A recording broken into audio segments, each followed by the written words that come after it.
Assalamu alaikum wa rahmatullah wa barakatuh. Thank you for joining me again on this beautiful day in my corner of the internet. And if you've been here before, you will notice that we are not in the same corner. We are in the same room, but we are not in the same corner. Actually, the corner that we used to be in was that corner over there. And now we have this corner, but it's still a corner. Okay, so welcome to the corner. Yeah, let's talk about if you have been here before, because I agreed, I vowed, I promoted on my social media that I would post every Sunday, and then I missed last Sunday. And it was just messy and a bit hectic, and sometimes I film these in the week of, and sometimes I have filmed them before, like for instance, like we had the series of The Healing Wisdom of Africa, one of my favorite books ever, and I filmed those together in the same moment, but then I could split them up. And then the Wednesday that from last Sunday, I was doing my theory. Look, I'm making excuses and I'm showing you the aspects of my life that make happen what make happen. But it did make me reflect on something and a topic, and like, okay, how can I talk about this? Because I believe that at some point I will structure these things a bit better, but for now they're sort of like just ramblings, like sketches, like unfinished drawings, but they're there and I'm already yapping about the connections and everything, and those things are necessary. So this is definitely just an exercise for me as well. But also I'm really, really, really happy you're here. And if you missed me, give me a subscribe and hit that like button and help me monetize this YouTube channel, because that would be really nice. That would make my life so much better. I could just like go anywhere and travel and do these. I also hope that you do enjoy these, right? But then we have like a good agreement between the two of us. So I haven't really figured out the title of this thing, but I wanted to talk about rest, and I wanted to talk about cycles again. And I think so that idea of 4 Sundays, so like every Sunday basically, might not last. And this is because there's a sacred system in place in the law of the universe and law of nature. Maybe not law of universe, at least in our sort of experience, and the womb relates to that. There's a period which we call the period, and it's a moment of deep release for a woman, and the body goes into a more self-regulating state on its own. Actually, if you really let your womb lead you, it will just dissolve some of these tensions that you have in your body. But these are also emotionally related. So okay, let me start somewhere else. I have no idea where I was gonna go with all of this, but as I'm talking, the ideas come, right? So this is like a life sketch. So the womb in Sanskrit is well, that's not where I wanted to go. That was like, I do want to go there, but that was not the way to go about it. So the womb, special place in the female body, that, or just like anybody, some people don't identify as woman, but then still have a womb. I identify as a woman, so I'm going to speak from this perspective, but I see you. Okay, I got you. Yeah, so this is a beautiful place where women are able to create life. And I have a few women around me right now who are pregnant, and I'm so happy for them, so proud of them, so excited, and also very like, it is a scary process, but that's the whole journey of becoming a mother, right, or becoming a parent. And in like, it's Buddhist slash Hindu theory, we have something called the chakras, and the chakras are energy points in our body, and they resonate with color, which is like a pre-shadowing to the next video, but we're not there yet. And so the womb is one of the energy centers, and it vibrates in the color orange, and it is related to the element of water and to the embodiment or the experience of feeling, of emotions, of connection. And I also said in the past video that I might do one about water. That water thing is so sacred. I'm not ready, but we're touching on it a little bit here now. Um, and water is like this aspect. Oh my god, a fly just entered the room. Ah! Buzz, buzz, buzz, buzz, buzz. I can handle this. I can handle this. Um, can I? We're not letting it disrupt this podcast. Um, yeah. So water is the actually the element of remembering as well, and of remembering. Like water holds memory. Our womb holds a enormous amount of awareness, of remembrance, of energy. Remember, like this is the portal through life. The amount of knowledge that the womb must carry, and obviously the whole body, but the womb must carry to do such a thing, is ancient and it is wise. And that space, and every time I'm talking about it and touching it, I'm already like, oh, is so magnificent. And think about it again, like from this place we grow something and then it comes out of us, like that amount of connection, that amount of brooding is so cool and so magical. And I'm very, very grateful to have a womb and to be a woman. And there is a time and a place in our history where women, and it still happens today, I'm just no longer subscribing to that, but where women are being, what is the right word?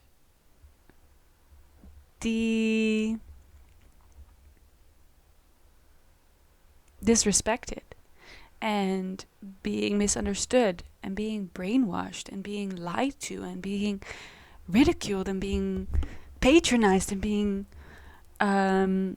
made smaller, you know? I think that's the same as patronizing, but anyway.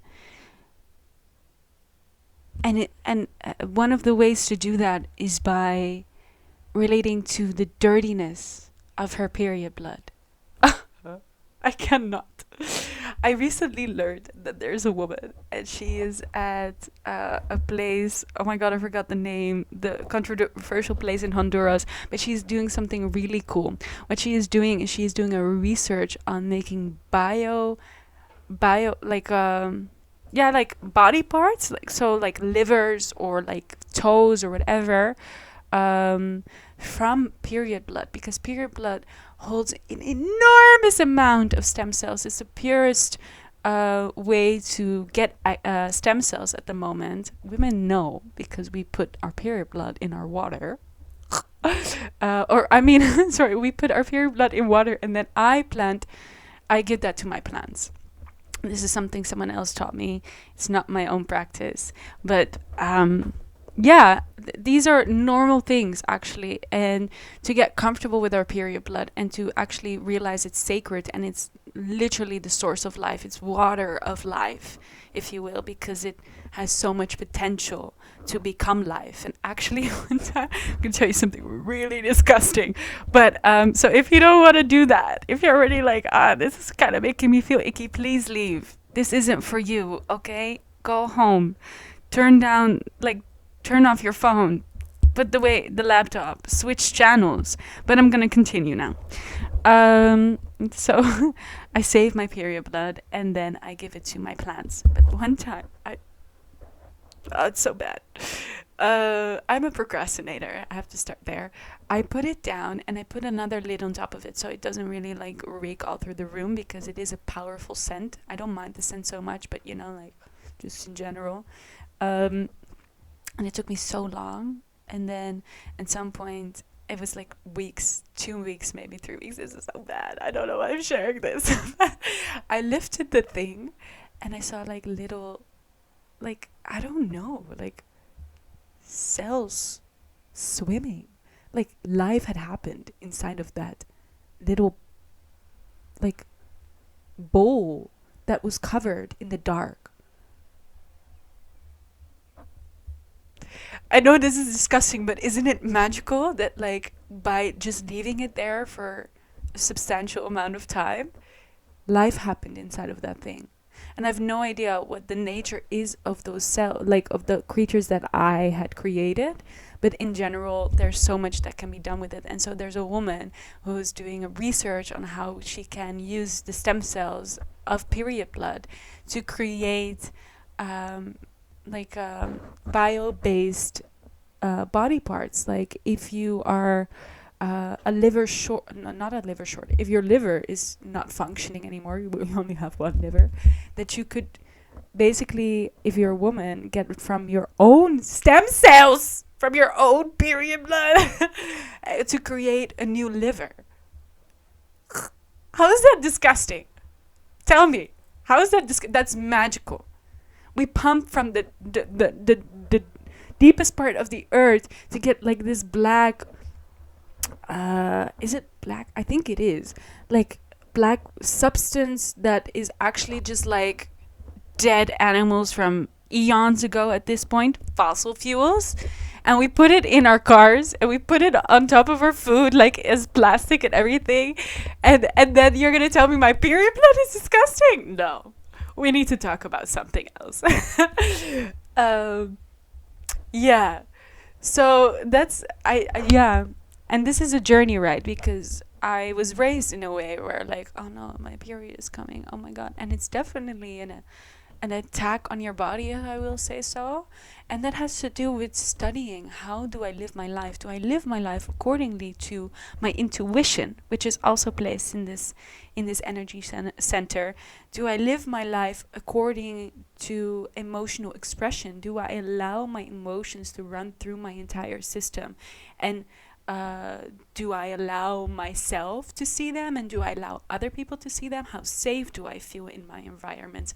Can I emotionally express? Am I connected to the people around me? Am I connected to the space I am?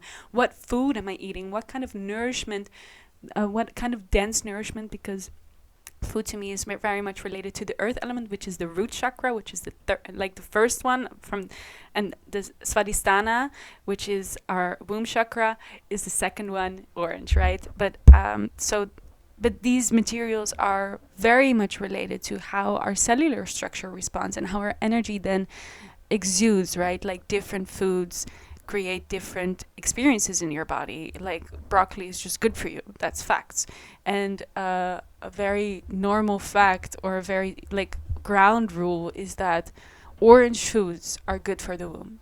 That when it comes to the chakras relating, because they all have a different color, if you eat food relating to that color, it usually means that that's really useful or really good for that energy center. So eat orange foods like papaya, like sweet potato, like pumpkin, pumpkin seeds are really good for the womb as well. And there's a whole system on when to eat what, which I am not fully studied in yet. I just try to gravitate more towards orange foods when I'm on my period, but there's more to that. And there's other people who've done amazing work and have laid the foundation for us, and I'm super grateful. And one day I will dive a bit more deeper. This fly is really lost. I love how they always find their way in, but never are able to find their way out. Oh, baby. So, just don't lay eggs in my room, thank you. Talking about babies serving life, and I'm like, no, I don't want your babies in this place. Wow. Okay, I really got distracted there. About practice. So I'm already kind of going into it about practices around this beautiful resting period of our natural cycle. And one of the things that I do is henna. And henna is so cool. And I was thinking about it this week actually, because I'm like, okay, how am I gonna structure all these talking points without actually writing anything down and just letting it live in the moment? But I was also thinking about henna, because henna is a huge part of my resting cycle and my resting period. So when you see me and I have henna on my hands and it's very, very much stained, you know where I am in my cycle. But I also had a season before where I would just do it every full moon and every new moon. And then there are just women who do it like all the time, and I sort of have that. I have to restrain myself, because so the idea comes from somewhere. I don't remember where exactly, but I heard a woman say that she tries to adore her body during her period. So there is something she does during her period that she doesn't do in another time. It could be wearing a specific type of jewelry. It could be wearing a specific dress. It could be something. Oh my god. So my camera just died. Give me one moment. Okay, we're back because it just stops recording at like 16 minutes, but we're not done yet. We have a 22-minute format. Where was I in my henna story? Now I have to think back. This is where a script would be super helpful, but I don't have one. About the staining of my hands and being patient, because there is this piece of jewelry or this piece of clothing, or maybe you get a massage, but only during your moon cycle, you know, like somewhere, one of these things. And I was thinking about it, and first I had like this necklace, and then I had something else, and then at some point it kind of started dawning on me about henna, and no one told me about this. There was no study, no book, no grandmother, no nothing. But somewhere in my mind, I connected the two things finally. I was like, oh, a period of rest, a period of body adornment, and a period of iterating a new version of yourself. Henna, a time for celebration. We use it for celebrations. A time of adoring your body just because it's beautiful in your hand. And you need to be patient, and you need to be calm and resting when you put henna on your body. The more intricate your design, the longer you will have like, okay, I'm gonna wait.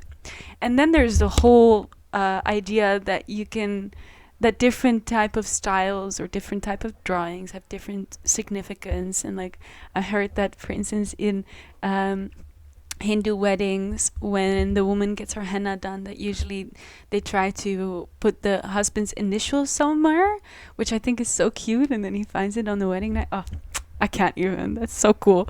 I really adore learning about these type of facts.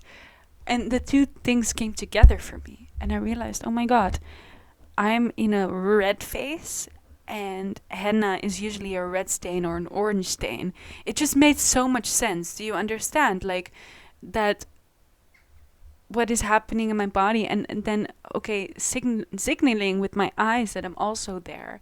And then also, every time I put the henna on, I actually meditate and I try to go to my womb. And the drawings, what I was talking about, could represent different things that you're either going to let go of or things that you want to take with you. I usually sometimes I do a circle. Last time I did just the tips of my fingers. And I did do a circle. I did like a 9 sort of, oh my god, what is called? Basically like a Fibonacci, but then obviously not mathematically. A spiral, also known as a spiral. And then on the other hand, I think I just did a circle. I can't remember anymore. It's been a while.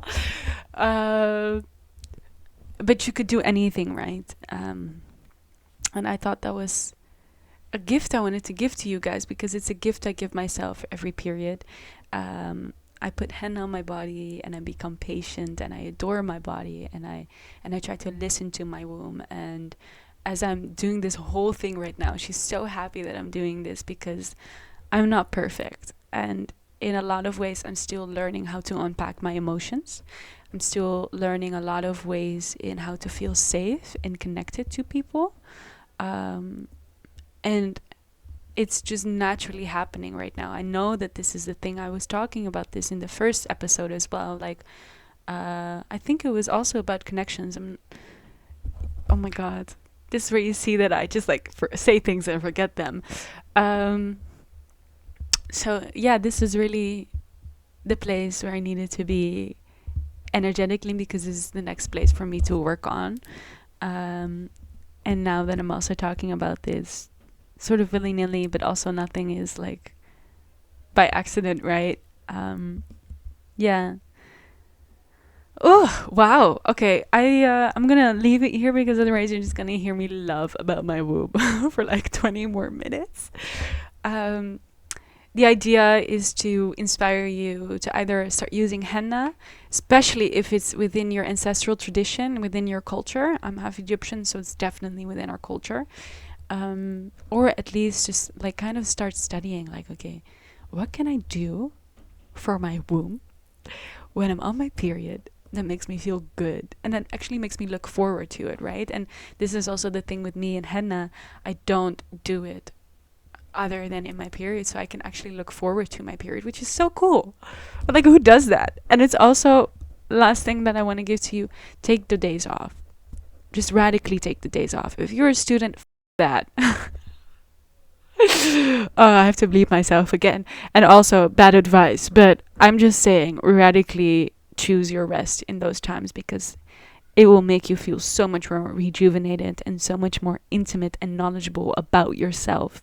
Just taking these days and like reclusing and just being with yourself really gives you insight that I cannot articulate properly, but you will need to experience. And you will come back stronger and healthier and wiser. And you might miss people a little bit, and that's beautiful. Please allow yourself to miss the people and then go deeper and make new strategies for how you want to connect deeper, and how you know, all of these things. You need these moments of rest, and adore your body while you're in the resting period. So like really diving into self-love and self-nourishment and self-adornment. Okay, so that was that. If you want to join the I Love My Womb and I'm going to treat her well squad, again, hit that like button, comment, subscribe. Maybe you want to share what you do according to your body, or what you were inspired by. Maybe you're going to start doing, and also allow yourself to experiment, right? Like, don't say, I'm going to do all of these things right now in one go, or I'm going to eat sweet potatoes every time, and then you find that your craving is something else, and then you're going to be mad at don't do that. Don't do that to yourself. Nobody wants that. Okay? Be gentle to yourself, love yourself, and have grace with yourself, because you are a divine creature. And God did not make you so you could hate yourself. God made you so you could love yourself.